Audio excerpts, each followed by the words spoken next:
black magic rituals. They are opening the gates to hell here, and I'm telling you, Parsons, he's at the center of it.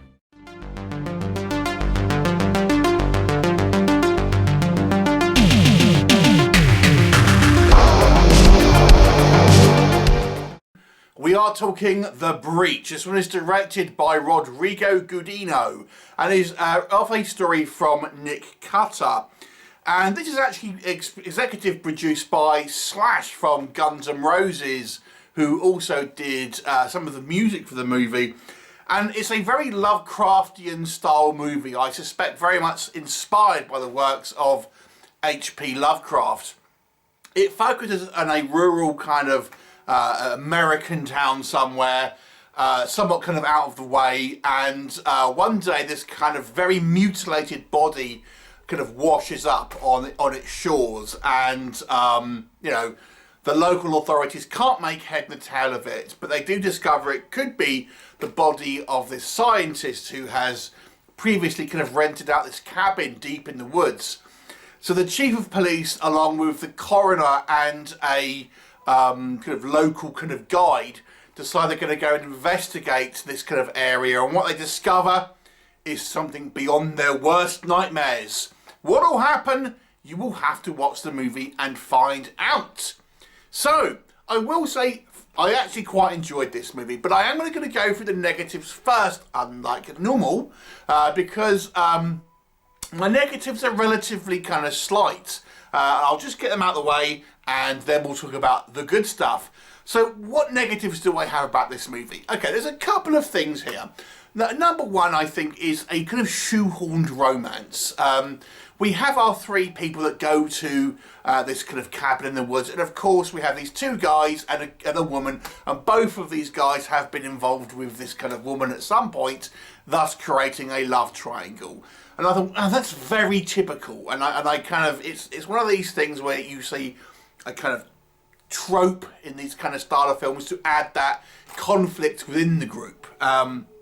And then we get this into this house, which, let me tell you, if you've ever seen like kind of a house, a horror house, a haunted house, a very kind of scary looking house, this one is very much in that category. But we have the chief of police and this kind of female, even though they're not together at this point, they decide they're going to get down for some nookie in this kind of very scary murder house, which again, I don't know if I would buy in that kind of situation. So that was one thing. I thought this kind of forced romance angle to me seemed very kind of typical. What else can I say? Now, this movie is somewhat of a slow burn through the movie. Quite a lot is revealed, but the pace is relatively slow. For me, I enjoyed it. I like the character work, I like the reveals, but I will say, for some, you might find it a little slow until we kind of get to the climax. And then the climax, so without giving any spoilers away here, we have the last kind of 15 minutes or so is where you'll get the true kind of like horror on screen, the more overt kind of horror. And I liked it for the most part. However, there is some antagonistic force, which let me just say that, which they've decided to show in broad daylight. I think that was possibly a mistake. What you see on screen, I do like, and I thought it looks good, especially for a independently produced movie. However, I think it could have been more effective and kind of more impactful had it been in the night, or at least kind of dusk. I think the bright sunlight was kind of a mistake. And then we have mild logic issues. We have one of our characters in this kind of cabin wanting to defend it, and they go outside to start shooting an antagonistic force when they could have quite easily done that from the window. And then we have a little bit of kind of CGI blood. Now, there's a lot of practical effects here, so it baffles me why they've gone for kind of CGI blood squibs, considering there's a lot of kind of CGI here as well. And there's some CGI enhancements, and we do see some of the more horrific elements, and I just don't think it needed it, to be honest. I think it you know, those flashes of kind of CGI, you just notice it. And I would have not just had blood coming out, to be honest. I mean, it's fair enough. Or ideally have the practical kind of squibs exploding. I think the decision to have digital blood squibs, again, kind of takes you out the kind of the movie. And there's a little bit of kind of non-reacting to stuff. We see some very kind of horrific stuff on screen, and I will say our characters seem nonplussed to a point. Okay, so that's my kind of negatives, but let me tell you what I liked about this movie. This is a slower paced movie, but for me, I think maybe some people might find it slow, but for me, I thought this was a great build-up. The opening scene where we kind of get this kind of body, I think sets this kind of film up perfectly. You know, it doesn't show you too much, but it tells you enough, you know, that something horrific has gone wrong. I think it's a good introduction to the characters. The police chief, his kind of deputy, they both seem likeable, kind of relatable people. I like the fact that, you know, we have this kind of this sort of smaller community and kind of everyone sort of knows everyone. And I thought that that you got a good flavour of everyone's kind of relationships with each other and their kind of personality types. Again, I'm not a huge fan of the love triangle, and kind of the other guy is, of course, like a bit of an asshole. Again, it's kind of going into that sort of stereotype, but I genuinely kind of quite like the kind of the characters.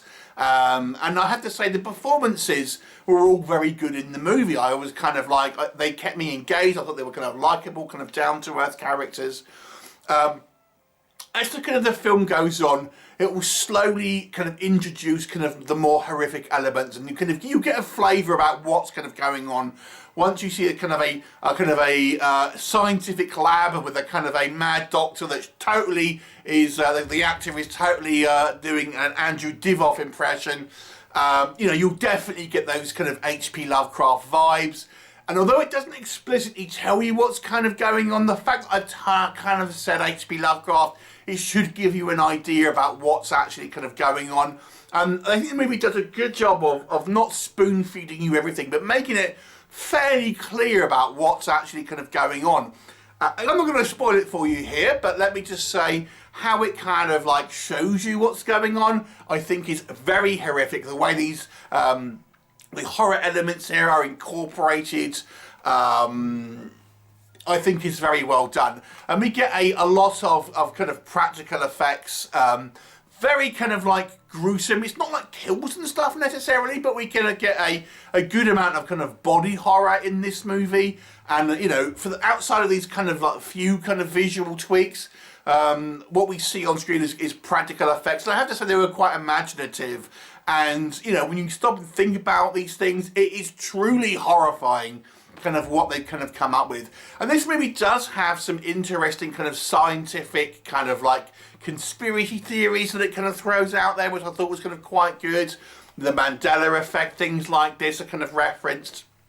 And I kind of quite like some of this kind of like deep dive into, you know, government oversight and things like that. I thought was all quite kind of a fascinating kind of idea. And what makes it is you have these kind of lofty science fiction ideas, but our core characters are kind of like your down-to-earth kind of normal kind of people. So you have that kind of juxtaposition between these, you know, lofty kind of science fiction ideas and kind of like dark sci-fi and things like this, but you have it from the perspective of people having to deal with it who are just kind of out of their depth ultimately.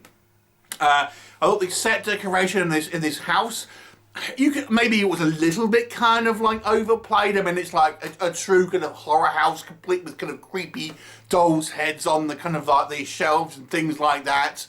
But it definitely looks like you wouldn't want to spend any time there. It's very effective in regards to definitely seeming like a very kind of nasty place where something's clearly gone wrong.